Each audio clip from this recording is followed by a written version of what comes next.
President Kashim Shettima, as well as the Chief of Staff to the President, Femi Gbajabiamila, are in the United Kingdom at the moment. That's right. They were captured, boarded a flight last night en route London. And as we speak now, they are in London and trying to make proper arrangements to see how they can bring the remains of Muhammadu Buhari back to Nigeria. It's been also announced that his burial will likely take place today at Dora, Katsina State, his homestead. That's what we are following up for you today, and we'll keep giving you the update as to how the events will pan out. You can see some of the videos on our Facebook fan page. We're going to play some audios, to remember him, and also would like to open up the lines for you to be part of it. Join us on Facebook. We want to hear you. Speak to us about the man Buhari, how you remember him. What's your thought about Buhari, and how would you describe him? And we have some comments from the previous live stream. Yes. Okay. Jake says, Buhari never had a good legacy. Let's do good always, because death comes at any given time. Adeola Daniel says, yeah, I remember Lekki massacre. Kenneth Charles says, good morning. Ex-President Buhari has died in London a long time ago. The person we called Buhari was an imposter. The reason Emefiele, the former CBN governor, messed up and the ex-president's wife was not active because it was not her husband. They chose to announce it now. Kenneth Charles says. I wonder why people believe that story. I don't know. I mean, in April, former President Muhammadu Buhari hosted Atiku Abubakar in his home state. He hosted a lot of dignitaries. We saw him. Right. He was even at a particular book launch as well. And so, I mean, that's I don't know. I usually hear that theory, but I never made any sense of it. I wonder why anyone would believe that theory logically. Well, Damilola Blessing says, Grace spoke my mind. I don't know if I can say may Buhari's soul rest well. All I can say is he has lived his life. I feel like his regime was a gateway to the hardship of many Nigerians. Tinubu should tread carefully as well. Akim Adedamola says, our style of government, culture, and attitudes isn't same as Saudi and others. NNPCL should be sold if we want it to work. Let's stop deceiving ourselves, he says. Okay. It's also part of what you can intervene today if you think that we should sell it. Honorable Akikumi Camille Dikrulai says, may Almighty Allah grant former President Muhammadu Buhari al-Jannah Fidaw.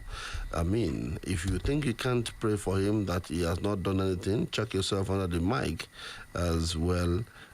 Check yourself under the MIC as well. We all die one day, of course. That's right. So let me also add to the question that I would like to hear you intervene on.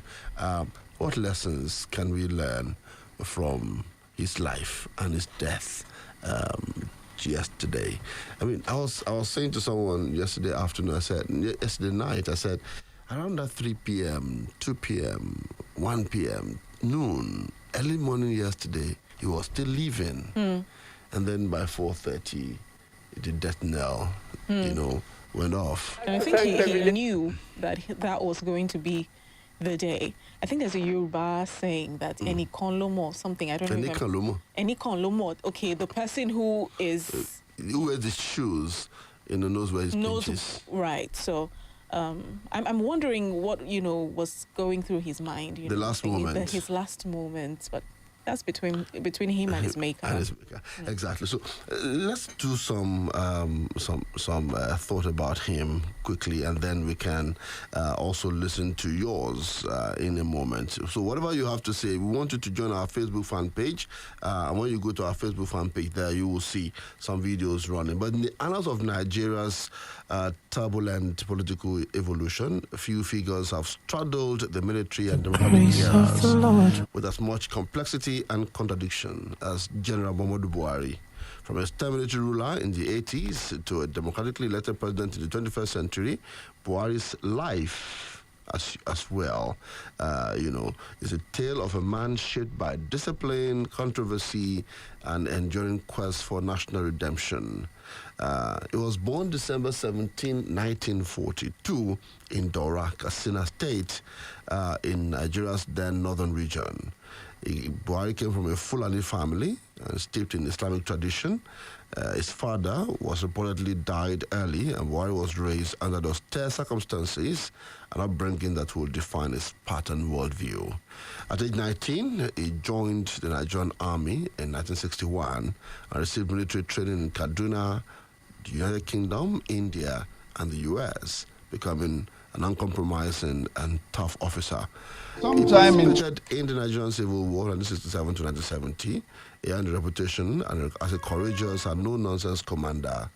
By mid-1970, Buhari had ascended to national prominence as Federal Commissioner, Minister for Petroleum and Natural Resources, 1976 to 1978, under General Obasanjo. He played a key role in the establishment of the Nigerian National Petroleum Corporation, NNPC. And the reason why a lot of people wondered why he was unable to make a great success of the NNPC when he was the president. Well, I can see from one of the reports I'm reading on the Daily Trust talking about the president's impact in the oil and gas. It says here that one of the most significant milestones in the oil sector was the enactment of the Petroleum Industry Act, PIA, which restructured the regulatory framework. The Nigerian National Petroleum Corporation was transformed into a limited liability company in July 2022. Of course, this is under Buhari's administration. And then two key regulatory bodies were established: the Nigerian Upstream Petroleum Regulatory Commission and the Nigerian Midstream and Downstream Petroleum Regulatory Authority. And a major breakthrough came with the signing of the OML 118 agreements between NNPC and global oil giants, Shell, ExxonMobil, Total, and the likes. All right, so, but I mean, that was a significant policy that he was able to see through, particularly the PIA. That's right. Even though he dodged the bullet, even with the PIA.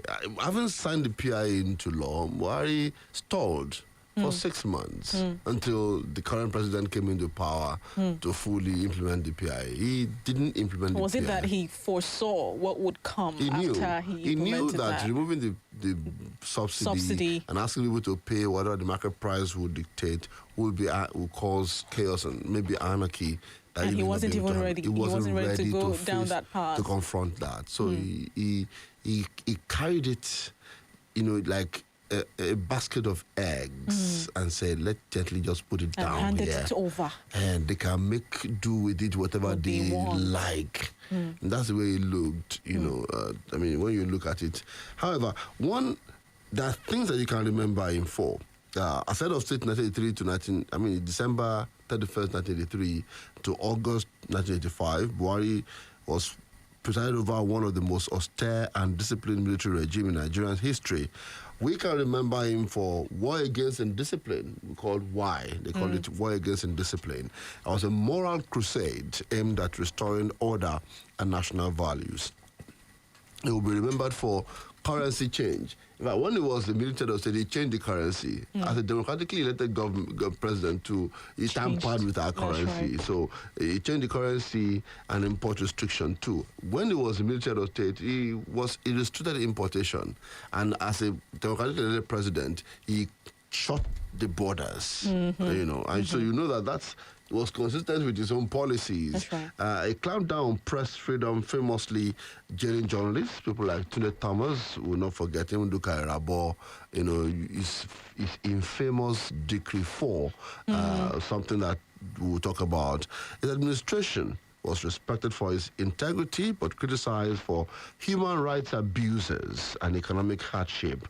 On August 27, 1985, Buhari was overthrown in a bloodless coup by General Ibrahim Babangida, his chief of army staff. Now, he was away in the wilderness, you would say. For nearly 2 decades, his ouster, Buhari, remained a potent symbol of anti-corruption. People saw him as anti-corruption czar. That's right. And that image was transmuted into selling him to the public after he had tried to become president for several times. That's right. Under ANPP in 2003, under ANPP in 2007, under CPC in 2011, and then APC in 2015, which he eventually won, defeating, for the first time in our history, defeating the incumbent, Jonathan, in a historic election, becoming the first opposition figure to win a presidential election in Nigeria. And then, I mean, we all lived his 8 years, 2015.